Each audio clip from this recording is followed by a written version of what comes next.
Hey, Pinnacle Online, I hope you're having a fantastic day. My name's Walker, and it's just great to be here with you. If you're watching live, be sure to say hello in the chat if you want, and if you're watching later, what's up, later alligator? That was a terrible pun. Anyways, hey, we're continuing our series, Made for More. We got Caleb Simmons, our Connections pastor, giving us a great lesson today that I think all of us, no matter where you are in your walk with Christ, can take some of these things and apply to our lives. And so I just hope you lean into those things, and we can't wait to get connected with you a little bit more. But we're going to get into some songs, and then we'll have Caleb come on, and I'll talk to you guys afterwards about how you can get more connected with Pinnacle Church. Sometimes sorrow is the door to peace. Sometimes heartache is the gift I need. You're faithful in all things. In every high, in every low, on mountaintops, down broken roads, you're still my rock, my hope remains. I'll rest in the arms of Jesus, come what may.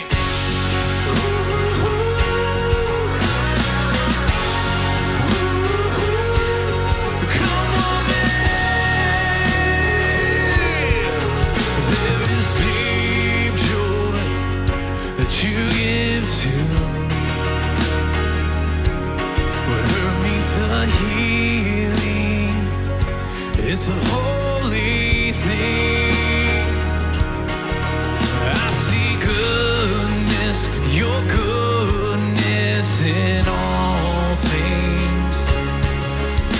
In every high, in every low, on mountaintops, down broken roads, you're still my rock, my hope remains. I'll rest in the arms of Jesus. Come on, man. Come on, man. Come on, man. The Lord is my shepherd, I shall not want. He makes me lie down in green pastures. The Lord is my shepherd, leads me to still waters, and he restores my soul. The Lord is my shepherd, I shall not want. He makes me lie down in green pastures. The Lord is my shepherd, leads me to still waters, and he restores my soul. In every high, in every low, mountaintops, down broken roads, you're still my rock, my hope remains. I'll rest in the arms of Jesus. In every high, in every low, mountaintops, down broken roads, you're still my rock, my hope remains. I'll rest in the arms of Jesus. Come on, man. Come on, man. Come on, man. Oh, come on, man.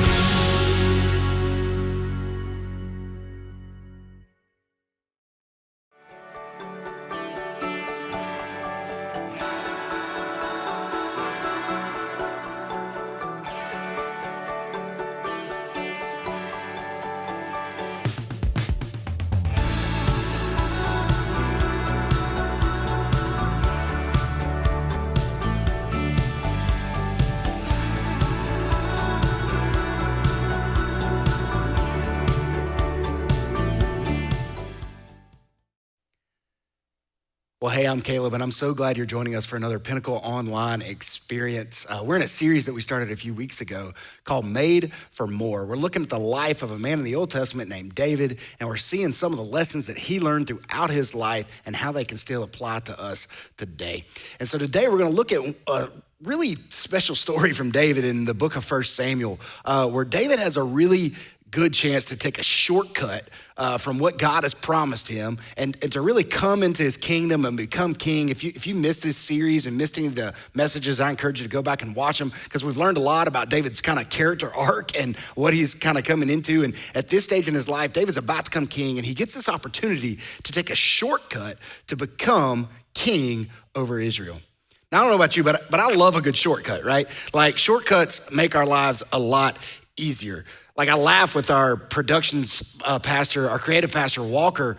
He teaches me shortcuts on my computer all the time. He's kind of a computer whiz and he's always showing me the little shortcuts of like buttons I can press on my laptop that'll make things so much faster. And I feel like a really old person when he comes and shows me these things. But shortcuts are really great. But sometimes shortcuts really mess us up, right? Like I can remember not too long ago, I was out fishing with my brother, and one of my favorite things to do when we go fly fishing together is we like to get off into the middle of nowhere, away from people, away from all the roads, and sometimes even away from all the trails. And we're in this really pretty area, not too far here from where we live, right here in Haywood County.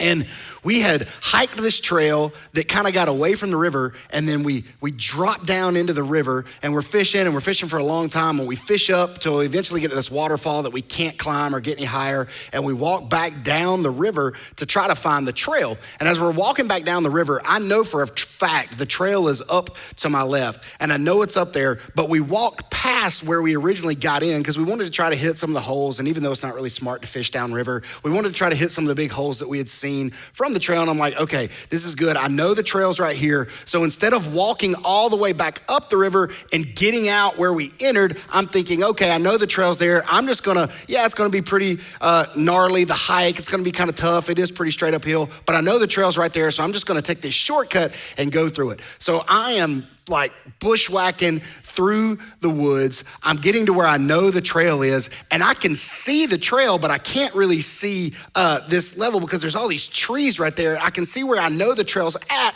I know where I'm at, and so I just start making my way that way. And then right about the time I get to the trail, I realize I've run into this huge cliff. Like this just huge rock wall in between myself and the trail, and it's about 8 feet up, and there's no way I'm climbing it. And that shortcut got me in a lot of trouble that day. Because then again, I had to bushwhack all the way back into the river, fight my way back to where I know where we got out, and it added about another hour to my hike out. See, shortcuts sometimes, while they're awesome when we find them, and they're awesome when they work, sometimes they lead to a place we never wanted to be. Sometimes they ultimately lead to our downfall. And that was a rough hike out, let me tell you. I got beat and bruised up the rest of that day. But we're always looking for a shortcut, right? I mean, think about it. And we love them. Like we love a good shortcut. Like we love it when we figure out a way to get from point A to point B a little faster than we thought it might originally take us. Shortcuts are great.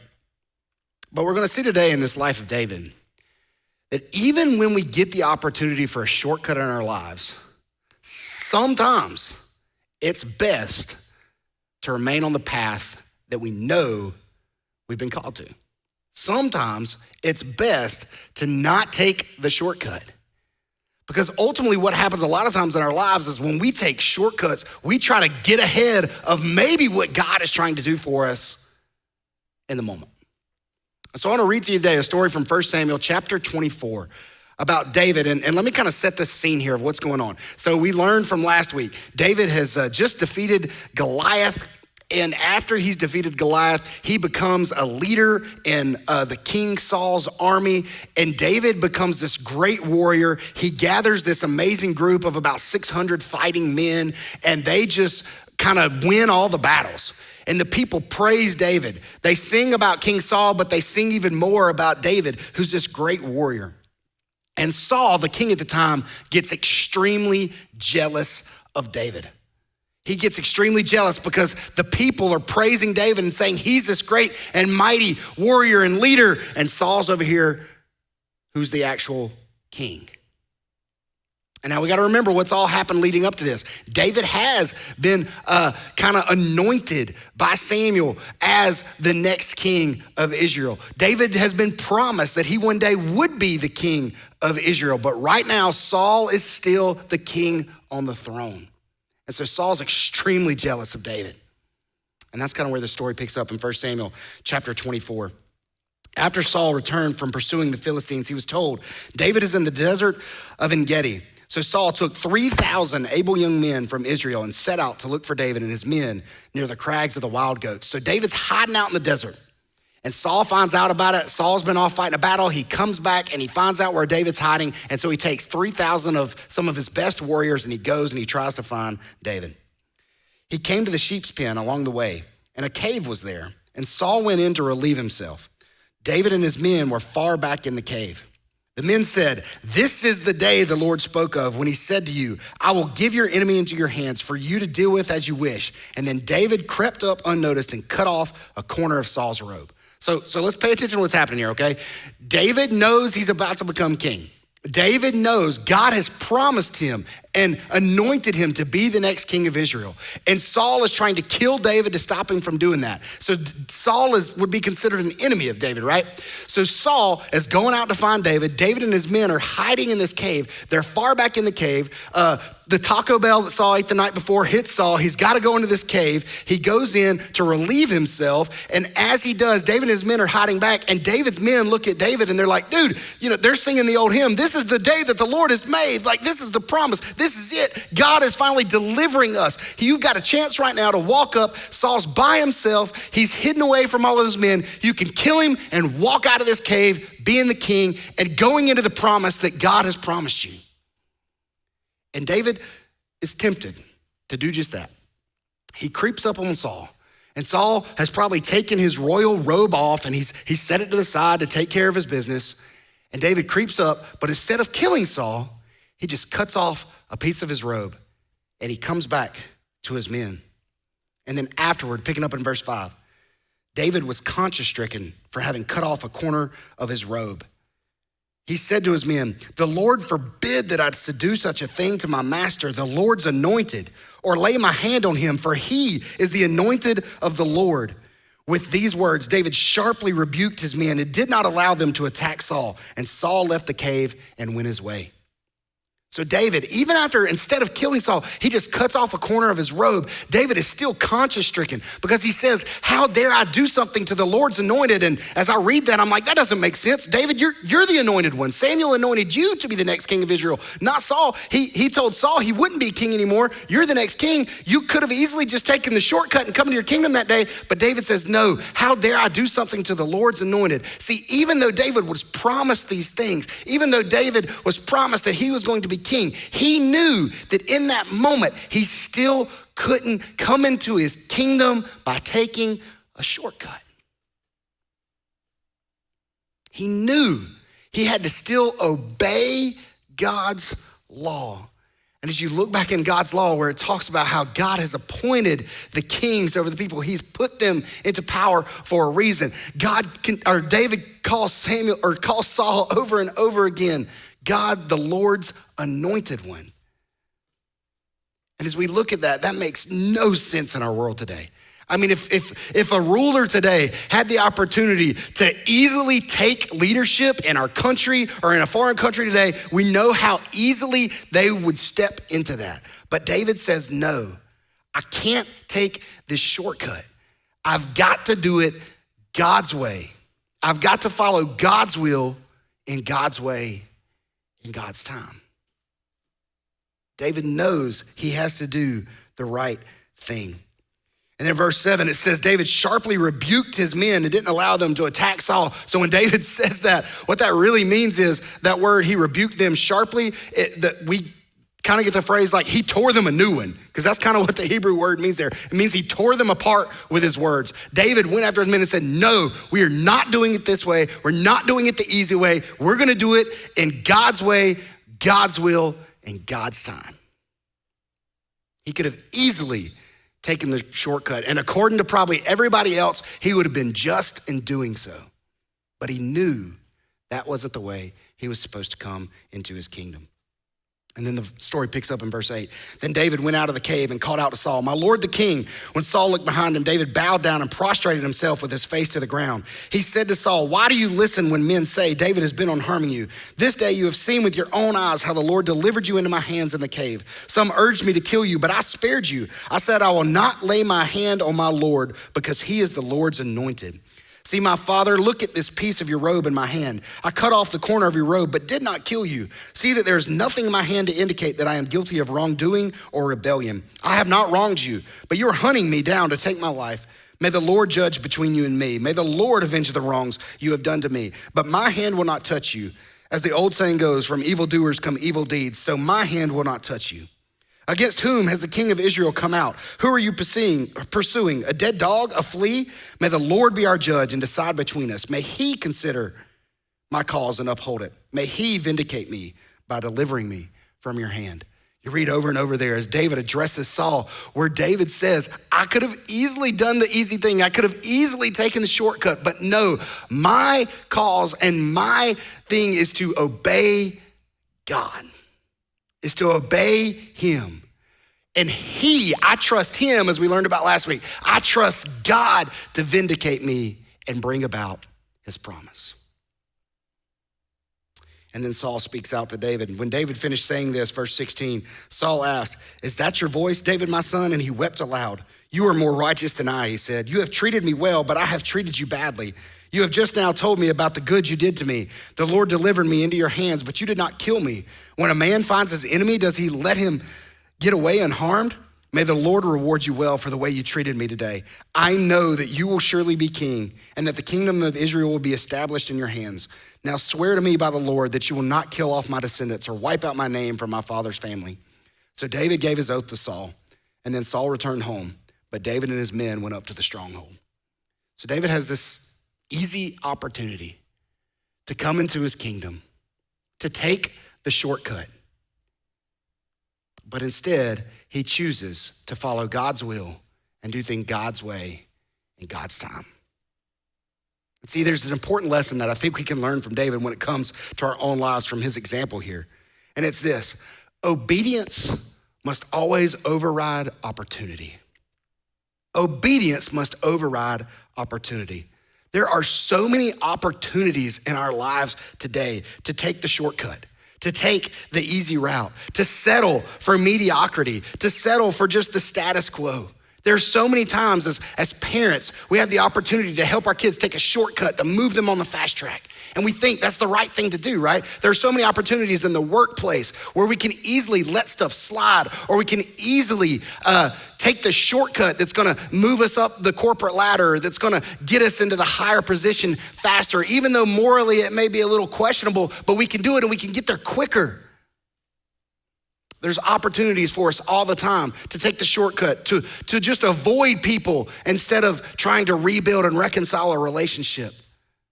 There's so many opportunities in our lives today to take the shortcut. Because here's the thing, when it comes to our lives, we want the success now. We want the easy path now. We're always looking for the easiest way to get to where we want to be. But the problem is when we do that, what we're usually doing is we're really shortchanging ourselves for maybe what God may be trying to do us in the middle of the mess, in the middle of the hurt, in the middle of the awkwardness. Because it's in those moments that often God teaches us the most. And we think about it sometimes like obeying God in those moments and obeying God when there's an easy opportunity to get ahead, that just seems oppressive. It seems like if God really wanted me to do well and to flourish in my life, then he put this shortcut here, right? I mean, he's the one who set it up for me. He's the one who made this easy way and opened this door so I could just walk in to this easy life of full flourishing and success, right? He would be the one that would do something like that for me, right? And so we feel like obeying God in the midst of an easy opportunity just seems oppressive. But that's so not the case, because here's what I want us to understand today. Obedience to God is actually what's better for all of us. God's not trying to oppress you and hold you down and stop you from flourishing. Obedience to God in the moment is actually what's best for you.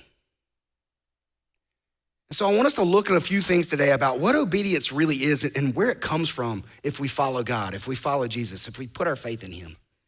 And the first thing is this: obedience flows from God's love, not to gain God's love. So oftentimes we get so legalistic and we think, okay, if I obey God, then God will do this. You look at the story of the prodigal son in the New Testament that Jesus tells, of how the older son who obeyed the father the whole time, and he gets so upset because the younger son gets all the blessing and he doesn't get the reward that he wants because he's followed all the rules and he's done everything right. And so many of us approach God that way. We approach God and we think, okay, God, I'm gonna do A, B, C, and D. If I do that, then I am pretty sure you owe me a decent life without hardship. But that's so not the case. See, obedience to God doesn't come to gain God's love. Obedience to God flows from God's love. It flows from the fact that we've already been chosen and set apart by God. That's where David's obedience flowed from.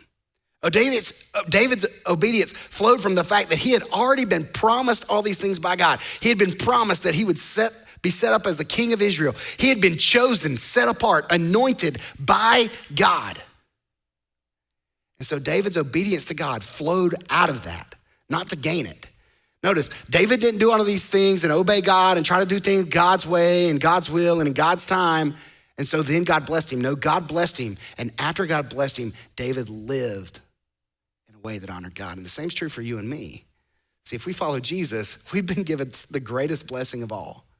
We've been given the blessing of Jesus himself. We've been given the blessing of the Holy Spirit. And so our obedience to God doesn't come to earn anything from God, but it flows out of God's love already for us. And the fact that he chose us and set us apart. Another thing we see here about obedience is that obedience really moves us closer to God. Obedience moves us closer to God. We looked at this last week. Doing the right thing at the right time ultimately comes down to trust. Pastor Heath taught us that. If we obey God, even when there's a shortcut, even when there's an easier path to take, if we obey God in those moments, what that really says is, God, even though the rest of the world says it's easier to go this way, I'm gonna trust you and stay on the path you've put me towards. And the beautiful thing about doing that is when we say, okay, God, I'm gonna obey you, even when there's an easier route, even when there's an easier shortcut I could take. What you're really saying to God is, I believe your best for me is actually best. And the truth of the matter is, it is. God's best for you is truly the best. But here's the thing about obedience. While obedience moves us closer to God, it flows from God's love. We don't do it to gain God's love, and it's gotta override opportunities. Obedience doesn't come easy or naturally for all of us. Obedience ultimately takes practice. See, we in our lives, a lot of times we're looking for a shortcut, right? Like we're looking for the easiest way out. We're looking for, okay, God, all right, this is what I feel like you've called me to do. This is what your will is for my life. So I gotta get there as quick as I can. And so I'm gonna take all the shortcuts. I'm gonna try to do everything I can to get there now, because we want it now, right? But the truth of the matter is, obedience takes practice. David, throughout his entire life, we saw this throughout this series. If you missed any of this, I encourage you to go back and look for it. He's had opportunities over and over and over and over again to practice being obedient to God. So when the moment hits the fan like this, and David's given an easy opportunity to turn his back on God and take his own way, to get ahead of God and take the shortcut, it's a lot easier for David to say no. I'm gonna remain obedient to God because he practiced it over and over again. See, we're often looking for a shortcut. We're often to try to, and Christians, sometimes we're the worst at this, right? Like we're looking to try to learn the next big thing, to have the next big high, to have this next big aha moment that's really just gonna change us, right? And it's gonna make us so much better, and we're gonna have some great revelation, and if God will just reveal himself and produce some kind of revival in us, then it'll change our lives for the better. There's a pastor, Josh Howerton, though, and he says this, and I just love this quote. He said, people oftentimes, because I've heard church people say this over and over again, and church people, I love you, but we're so guilty of this sometimes. He says, so oftentimes people in church will say, I just wish we could go deeper. Like, because we feel like if we could just go deeper, we'd learn some great insight and it would change our lives forever. But he says this, he says, the vast majority of Christians are educated past their level of obedience. If we would just do what we already knew, then our life would change. And I couldn't agree with that more. So oftentimes as followers of Jesus, we think, man, if I could just go deeper, if I could just get some great insight, if some great revelation would happen for me, then my life would change. No, we need to practice obedience in the things that we already know to do, in the simple things. And the simple things like prayer and Bible study and growing in the Lord and having good friends and relationships that are holding us accountable. If we could just do those simple things, then our lives would change. But see, we've got to practice obedience. We think we need some great big aha moment, but that practice and obedience and a lifelong pursuit will prepare us for the moments when we need it most. See, obedience takes practice. And then as I look at the story of David, and I know some of you may be watching this today and you may be thinking, yeah, this all sounds great. And maybe if my life wasn't the way it was right now, I could do that. Like maybe if things weren't crazy like they are right now, if my family wasn't falling apart, if I hadn't just lost my job, if my kids hadn't rebelled and turned their back on me, if whatever it is maybe you're facing, if everything was going smooth, then yeah, I could begin practicing obedience. But here's the thing I think we see from David's life and from this story that is so, so true. When we're in the midst of suffering, obedience is vital. Amidst suffering is when obedience to God really matters most. If you follow Jesus today, when we're in the midst of it, that's when all the things that we've learned about God and who he is and his promises and what he's called us to do, that's when it matters most. Because see, when we're in the midst of it and our life is falling apart, all we're thinking about is how can I get out of this? Like how quick can we move past this to get on to the next thing? We're so busy focused on getting past it that maybe we even miss what God's trying to do in the midst of it. So what if you spun it? What if instead when your life falls apart and you're saying, oh God, I just got to get through this, just find the shortest, quickest path out of this. Like, let me just move on, and I'll be honest, when I've had some rough seasons in my life,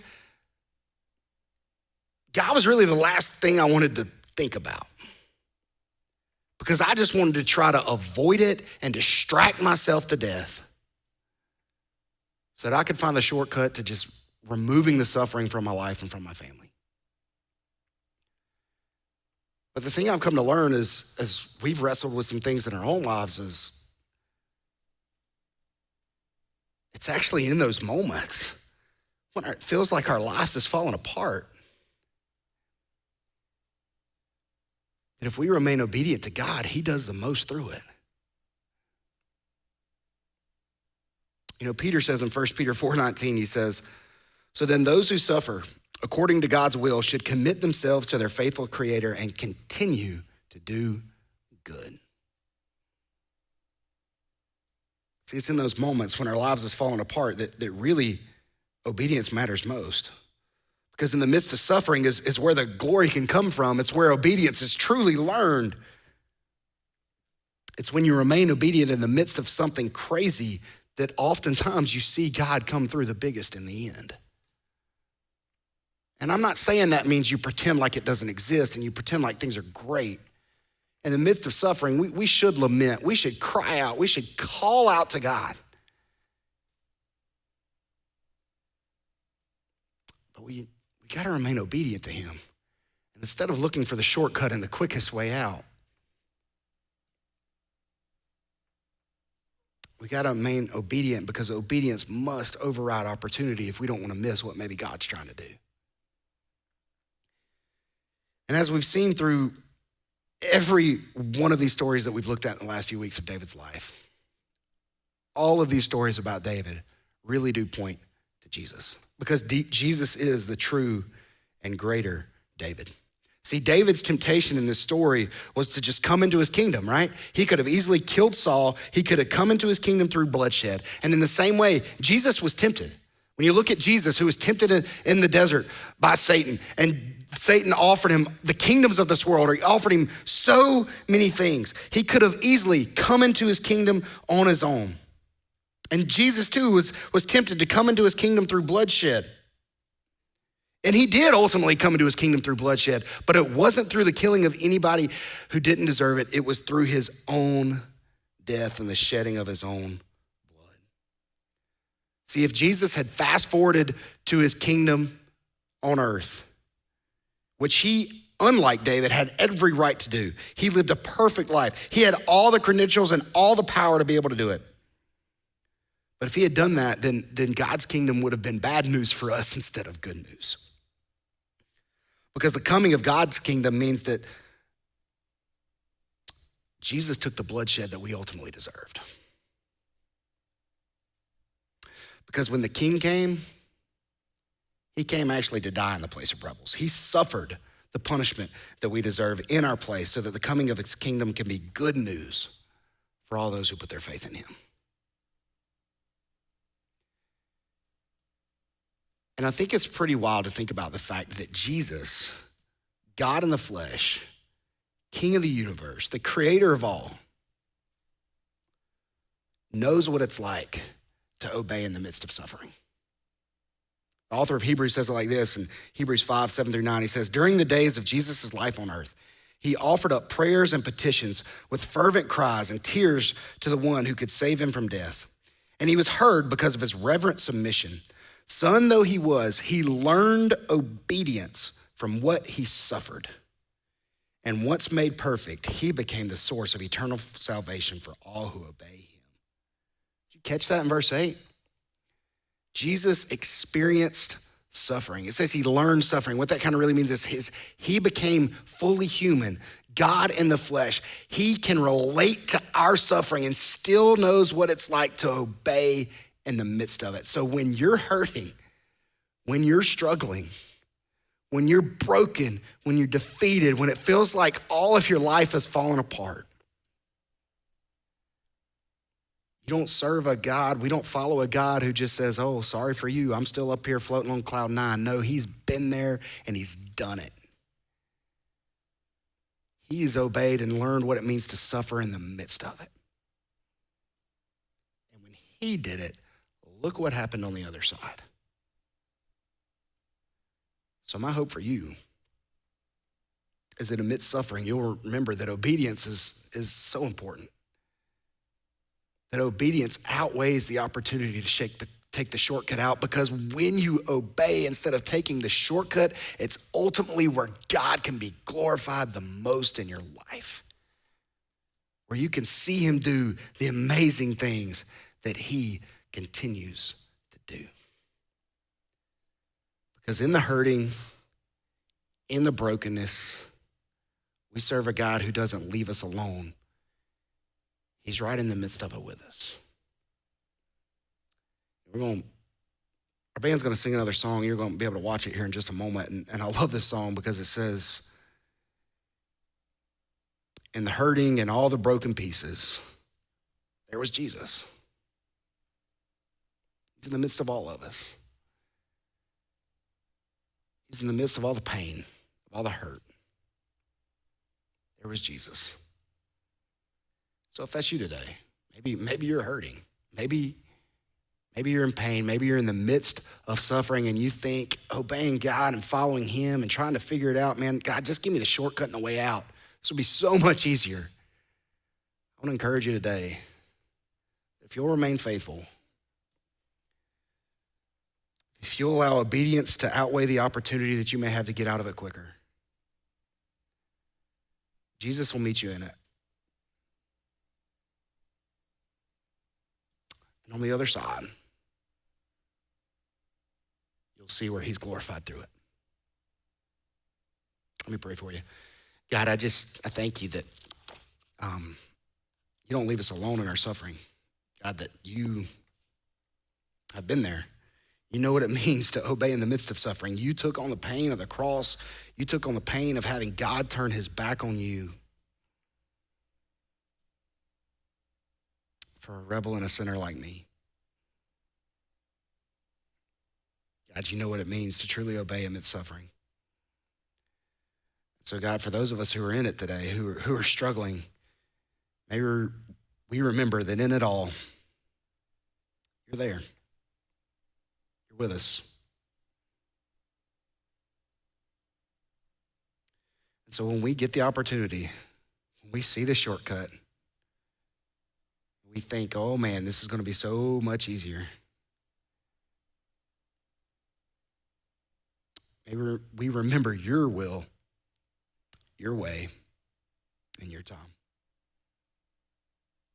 May we be encouraged by that. Pray this in Jesus' name. Amen.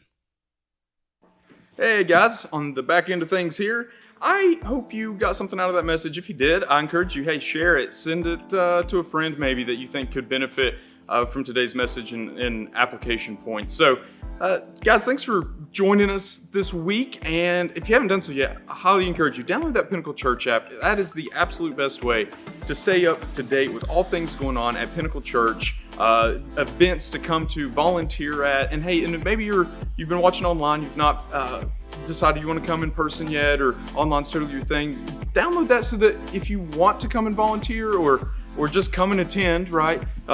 Not asking anything out of you, but if you want to get more engaged in any way possible, that's the best way to know. And it's also a great way on there to contact us, and we can help you get connected in whatever way you need or desire, and whatever that next step may look like for you. So, hey guys, I just hope you have a great week, and we can't wait to see you next time.